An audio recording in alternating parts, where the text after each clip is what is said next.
அப்ப நீதிமன்றம் தவறான தீர்ப்பு கொடுத்துருச்சுன்றீங்க? நீதிமன்றமே கிடையாதுங்க, அதுக்கு பேர் நீதிமன்றமே கிடையாது. அதுவும் வாங்கி தின்ற கோஷ்டி ஆகிப்போச்சு.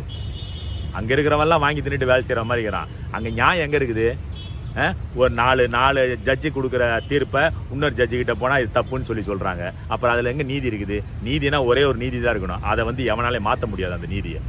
எப்படி இப்போ இந்த இவர் குண்டாசுன்னு யார்? நம்ம கமிஷனர் யாரோ போட்டிருக்காங்க, போலீஸ் அதிகாரிகள் தான் போட்டிருக்காங்க. ஒரு அரசியல்வாதி 1000 சொல்லுவான், அவனோட வன்மத்தை கக்கிறதுக்கு 1000 சொல்லுவான். நீ படிச்சுட்டு வந்து உட்காந்துருக்கிறல்ல, அதுக்குன்னு பயிற்சி எடுத்துட்டு வந்து உட்காந்துருக்கல, சட்டத்தை படிச்சுட்டு தானே வந்து உட்காந்துருக்கிற.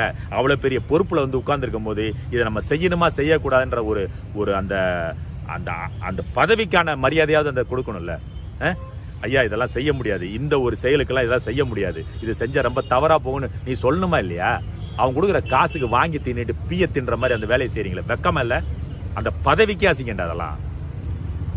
அரசியல்வாதி 1000 செய்யலாம், ஏன்னா அவனுக்கு எந்த தகுதியும் இல்லாம தான் அரசியலுக்கு வர்றான். ஆனா நீ அப்படி வரலையே. ஒரு கமிஷனரோ, ஒரு டிஜிபியோ, ஒரு ஐஏஎஸோ, ஒரு ஐபிஎஸோ யாரும் சும்மா வரலையே. தன்னோட வாழ்நாள் முழுக்க பெரிய படிச்சு அந்த அறிவை வளர்த்துட்டு அந்த தகுதி இது எல்லாத்தையும் வளர்த்துக்கிட்டு அந்த ஒரு பதவியில வந்து உட்கார்ற. அப்ப அந்த பதவிக்கு மரியாதை கொடுக்கணும்ல. இந்த பதவியை வச்சு கீழ்த்தரமா நடத்துகிறது உனக்கு அசிங்கமா இல்லை?